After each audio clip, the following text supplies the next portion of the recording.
രാജ്യമില്ലാതിരുന്നിട്ടും രാജ്യമുണ്ടെന്ന ലേബലിൽ ദാരിദ്ര്യവും കഷ്ടപ്പാടും പറഞ്ഞ് ലോകമെങ്ങു നിന്നും പിരിച്ചെടുത്ത കോടികൾ കൊണ്ട് പലസ്തീനിലെ പട്ടിണി മാറ്റാനോ രാഷ്ട്ര സുസ്ഥിരതയ്ക്ക് വേണ്ടത് ചെയ്യാനോ മെനക്കെടാതെ പലസ്തീനെ മുന്നിൽ നിർത്തി കുടിൽ വ്യവസായം പോലെ ബോംബുകളും റോക്കറ്റുകളും പിന്നെ തുരങ്കങ്ങളും നിർമ്മിച്ച ഹമാസ് ഇപ്പോൾ കൊയ്തെടുക്കുന്നത് കാറ്റ് വിതച്ച് നേടിയ കൊടുങ്കാറ്റ് തന്നെയാണ്.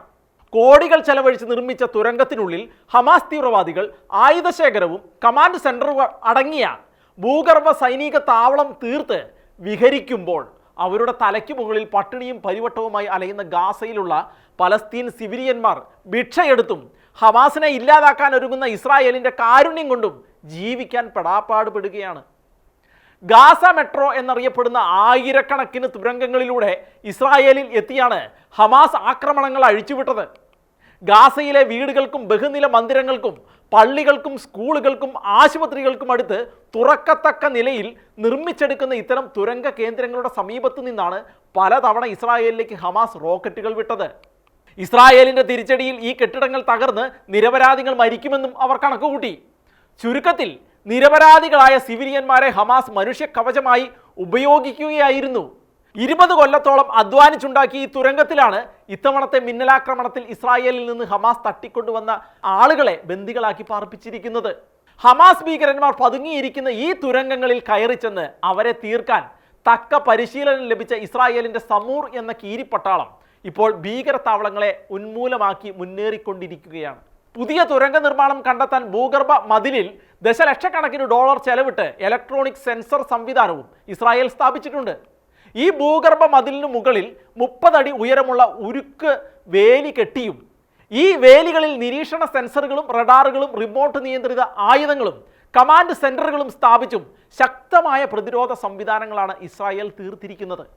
അമേരിക്കയുടെ ഡെൽറ്റ ഫോഴ്സ് കമാൻഡോകളുമായി ചേർന്ന് തുരങ്കങ്ങളിൽ പാർപ്പിച്ചിരിക്കുന്ന ബന്ദികളെ സുരക്ഷിതരായി പുറത്തു കൊണ്ടുവരുമെന്ന് തന്നെയാണ് ഇസ്രായേൽ പറഞ്ഞിരിക്കുന്നത്.